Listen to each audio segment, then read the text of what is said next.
tell me a little bit about the shift that happened, and to give a little context. Yeah.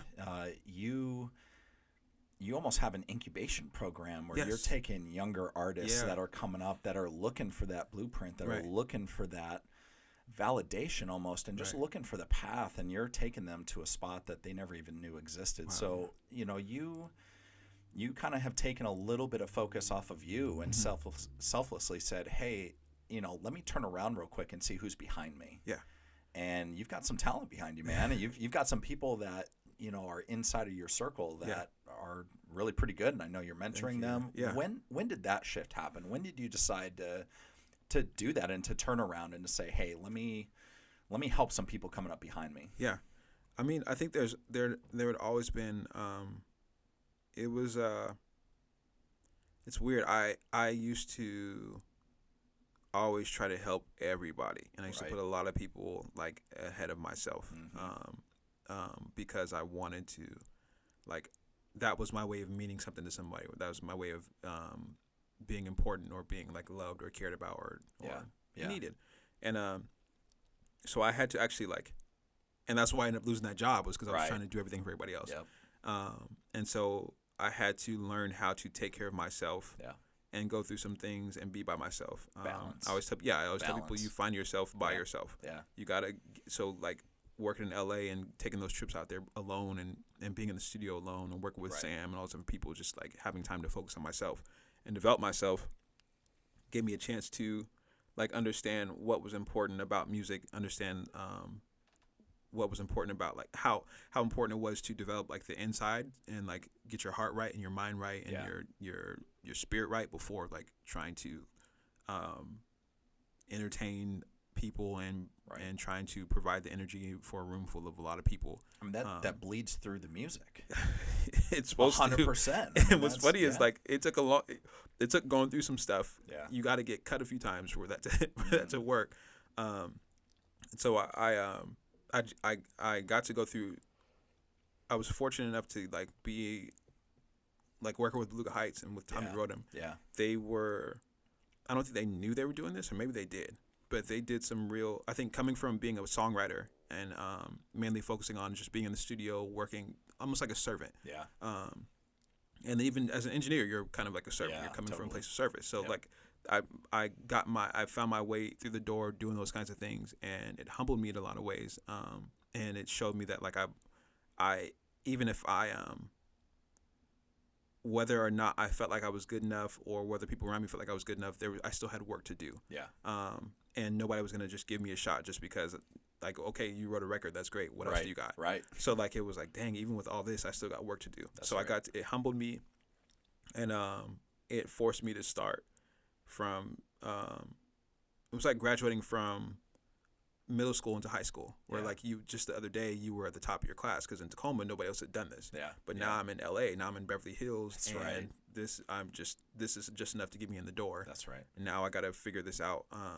And I got to keep up with these guys, or just get drafted into the NBA. Like, okay, that's great that you were great in college. Right. You won a championship. We don't care about that here. Right. You could get cut. So you're the rookie. Exactly. So it gave me a chance to be the rookie, and to just be the worst in the room again, which was important for me. And build myself up and go through all the different things I need to go through, learn how to put emotion into music, learn how to take what I was going through in life and what I was living through and the struggles I was facing at home, and put that into those songs, and use the struggle to help me get out of the struggle. And going through those different things and doing label meetings and things like that, and getting accepted and getting rejected and accepted and rejected, and being forced to like figure out my own way of doing things, helped me to understand like the ups and downs that you're going to go through as a younger artist, and the things that like where your mind goes, because a lot of people that I work with, especially like people that may be my age or that have been doing music, or maybe that aren't artists, maybe they're just like executive people or industry people or management. It's hard for them to understand why artists act a certain way or carry themselves a certain way at a certain age. And I remind them, like, and I understand it because I remember being there, and I try to remind them, like, they can't hear you right now. Their brain isn't even fully developed. Like, they're 20, 21. Like, they're not, they're here, but they're in their own, like, in their own world. They're just an avatar walking around. Right. Well, and there's so many. I mean, we talked about external influences, man. I mean, at that age, it's there's a lot of stuff going multiplied. on. Yes. So like I being super sensitive and overly empathetic, it helps me to go back to those times and remember what I was feeling and what I was thinking, and to try to connect with people and meet them where they are and help them to get to where they're trying to go. So I think that going through that stuff myself and getting to really experience that stuff on a really high, intense level with a lot of pressure on me and a lot of things going on at home and a lot of things going on in the industry, right, made it so I could talk to people and care about where they're coming from. Yeah. So basically, there's a long story between the Nicki Minaj thing, right, and me deciding to like try to do it independently. Yeah. Because I'm still signed as a songwriter. Sure. But on the artist side of things, I was just like, this is not going to work because I can't be Jason Derulo. I got to be myself. Yeah. And I am not good enough at what I want to do to get away with being myself right now. So in order for me to be myself, it's huge. I can either just be alone in a room and make obscure abstract music that maybe myself and a few other people appreciate. Right. Or I can be alone in a room and develop myself and work on what I want to do and polish what I like and develop what I like and push myself to be great at doing what I want to do, so that other people can appreciate it. Nobody owes me their support. Nobody owes me a chance. Nobody owes me their belief in me. It's up to me to do the things that it takes to earn that stuff. Like at a concert, I would never force somebody to put their hands in the air or yell at them to put your hands up. Right. It's my job to make you want to do that. Yep.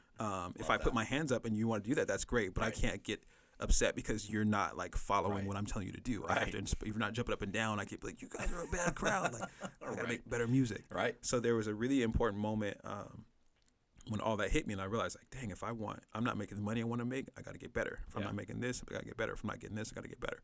And I went back home and just started working on getting better and started trying to understand the science and the reasons behind why certain songs affected me a certain way, and certain songs made me happy, made me sad, maybe gave me chills, didn't give me chills. What different things did these things have in common? I've always been into like analogies and patterns and things like that. And so I would try to find the patterns in music and like what these different things had in common. Why the End of Earth song by Michael Jackson, like every time I listen to it, like how does he go there with his voice? How is he able to sing like this with this kind of passion and pain and emotion about the earth? Right. Like he's not singing about like something that's like most of us would be like fired up about, or that would get us to yell at that or scream or like let out that much feeling. Yeah. And he's doing that with the earth. So if he can tap into that on a song about the earth, I need to be able to tap into that for sure if I'm talking about like a loved one or losing someone. Yeah. And I realized like, wow, if I was and a lot of artists I work with, they've heard me say this. I was like, if you've been because people try to be cute and cool in their songs and they want to be smooth. Of course. And I'm like, okay, so you're singing a song about breaking up with this person, or you walked in and this guy or this girl was in the room with the person that you love. Right. And they're cheating on you, or you're cheated on. Yeah. You're not going to walk in there and say, hey, what are you doing? Why are you guys doing this to me? You're my best friend and you're my wife. Right. And you two are doing something terrible to me. I never want to see you again. I'm going to leave. That's not the emotion. No. Right. Yeah. I was like, you would be losing your mind. Right. Don't come into the studio if you don't have that same energy. Bring that energy in here with you. You have to have that same emotion. And it doesn't mean that every song needs to be on 10, but you need to have the range. Yeah. Which means that you need to learn how to get in touch with those emotions and those feelings. Yeah. So a lot of what I would do for myself, I had to fight first I had to go through some things. Yeah. And then I had to fight to get into the studio and give myself permission to sing about those things and talk about those things and express myself while in that moment. Because I needed to get the muscle memory to know this is what it feels like to sing from this place. 100%. That way I don't have to actually be going through those things to get to that place, but I know what breathing. It feels like. Yeah. Yep. I need to know what it feels like so that every time I need to, I can go to that place. And I don't want to have to be hurt or devastated or heartbroken to be able to put emotions on my music. So I was just fortunate to go through enough pain and agony and despair to get a lot of practice. But then time went by and I learned how to package that, and I got better at mixing. I wanted to get better at producing, understand songwriting, understand pockets and cadence and melodies and things like that, and what made them good. And I studied people like Max Martin and Rod Timberton and like my favorite songwriters and producers to figure out like, what are they doing? What do I like about what they're doing? What do I not like about what they're doing? And what things do they leave room to improve on? There's no reason. I feel like with where technology has gone, I look at what Michael was able to accomplish in the 80s and 90s and 2000s with what they had. And that was at the time, like Bruce Swedien had like the state-of-the-art equipment and was doing all this crazy stuff. And now it's however many years later, and we're still like, we have auto-tune and all these different things, and we still can't even do what they were doing back then. So I'm like, what how far ahead should we be? Because that struggle should have evolved by now. That's right. Like, why are we limiting ourselves? How come, like, the saxophone has not always been here. Right. Trumpets have not always been here. Piano's not always been here. Somebody created those ideas. That's right. Why did we stop making things, or why did we stop making good things? How come nothing new has come along? So, like, where is there room to grow? Why have we limited ourselves to what's here right now? Like, what else is there? What else can we make? And how can we make it good? That's huge. I never want to be the person that's doing something just for the sake of doing it. I want to do it well. I want it to work because I like it and I enjoy it. So I'm sorry, I'm jumping around, but you're good. But so I just worked on like trying to figure out those different things and understand those different things, and it was also a time where just money was very, very tight. So I was like, maybe if I can like take these things and put them on paper, I can do like artist development for other people and teach them what I knew. I didn't really even understand the value of what I'd been through or my experience at the time. But people started coming in. I started doing like singing lessons and songwriting lessons and going over their music with them the same way Tommy had done with me and the same way Zach Katz had done with me, where they would. But the difference was when they were doing it, it was like I'm getting Skype calls and they're just cussing at us. It's like, this is terrible. This is crap.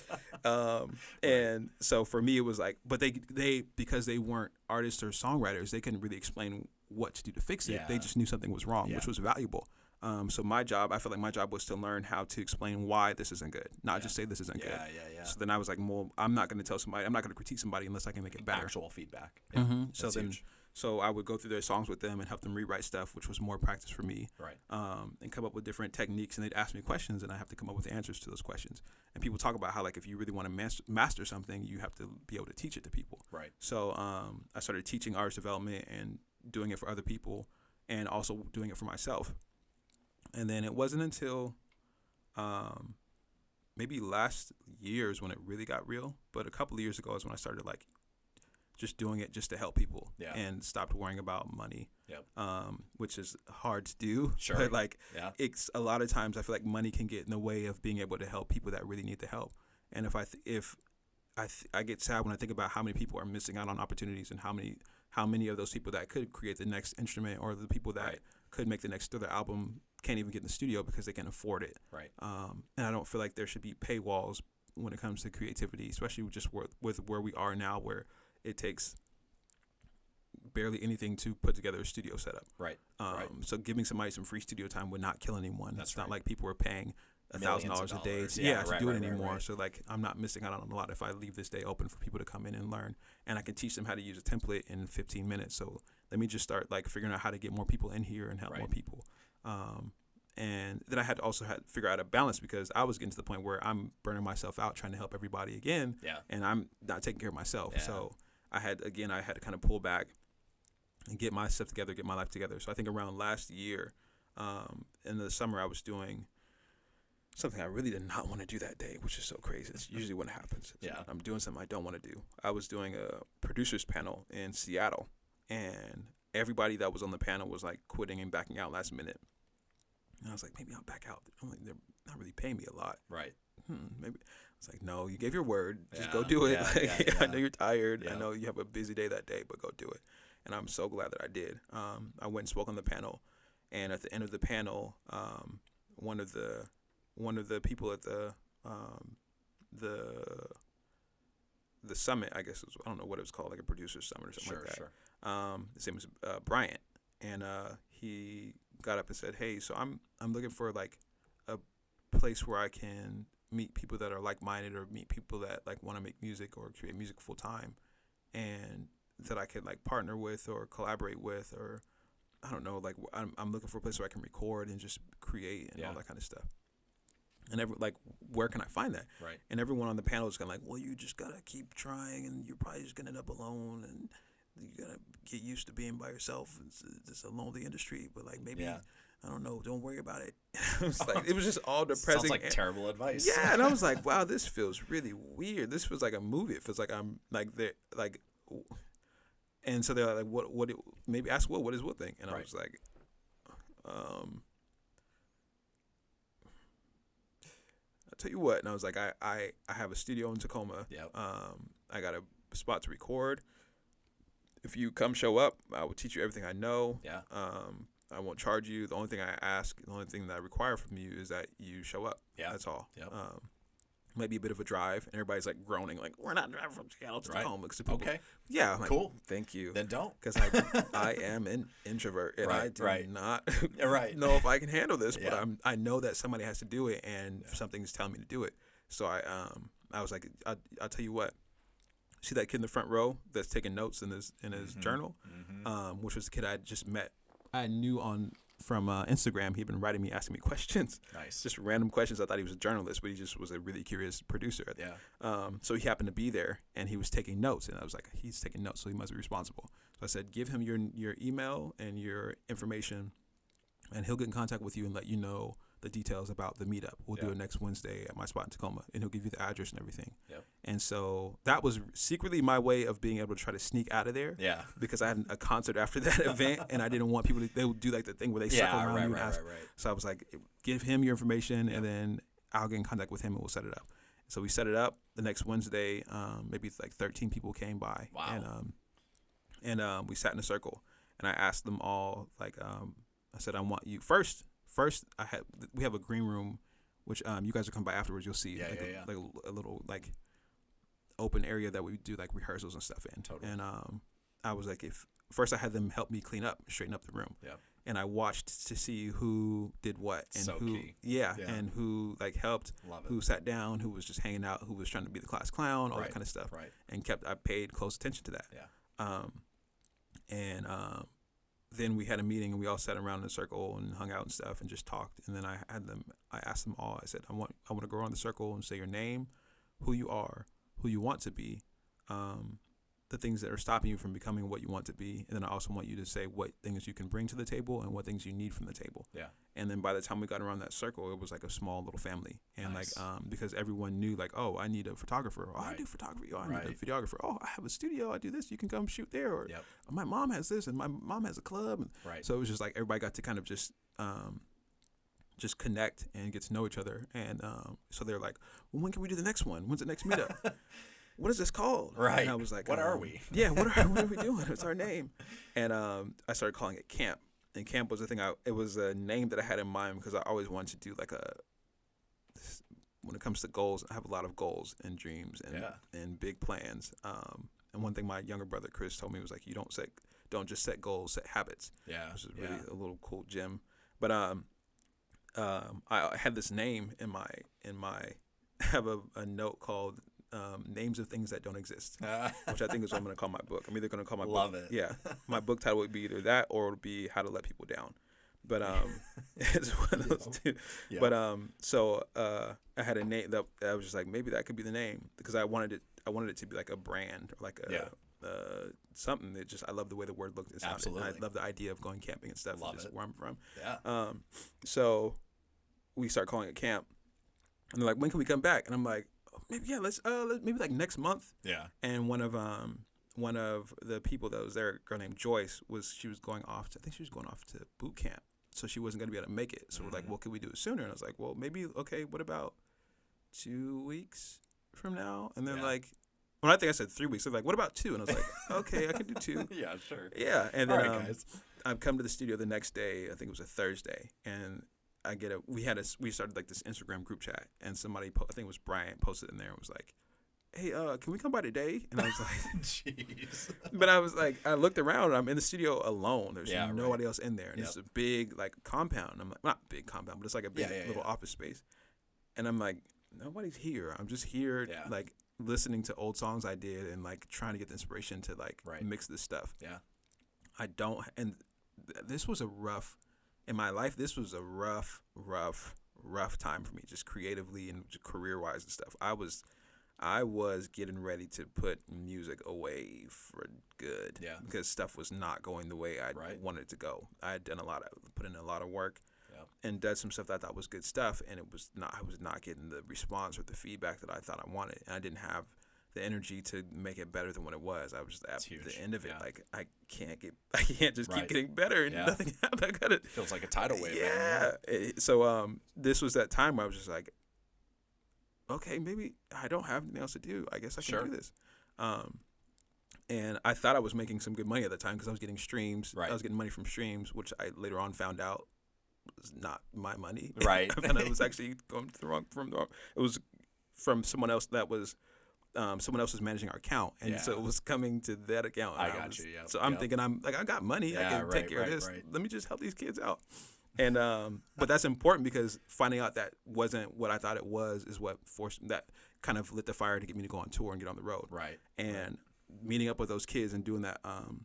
The work with them, they actually ended up rallying around me and helping me put on a tour. Oh, that's huge. So the same people that were helping to clean up, it was 4 kids. It was Bryant, Cassius, Damon, and Shaylee. Nice.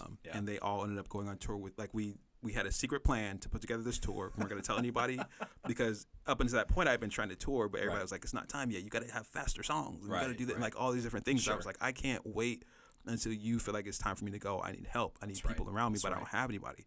But I didn't know that like me reaching out and trying to teach these people and help them was going to create a situation where they would turn around and help me. That's so huge. Yeah, they lifted me up and we started having like these like meetings and just meeting up and figuring out plans. And I knew how to do all this stuff, but I'd never done it before. I knew it was supposed to work, but it wasn't real to me yet. But they gave me the kind of courage and they held me accountable, and it forced me to like take the steps to actually make it happen. And we ended up being able to like tour and stuff and put out music. And within that group, Shaylee was a graphic designer and a photographer. Yep. Bryant knew a lot about music and business and things like that. Cassius knew a lot about music and business. Yeah. Damon knew about tech and like production and all that kind of stuff. So between all of them, it was enough to help me get things done. And also just to show people around me that like it's possible we can do this. Yeah. So yeah, that kicked off the whole like mentorship thing, and that helped me to kind of open up the doors.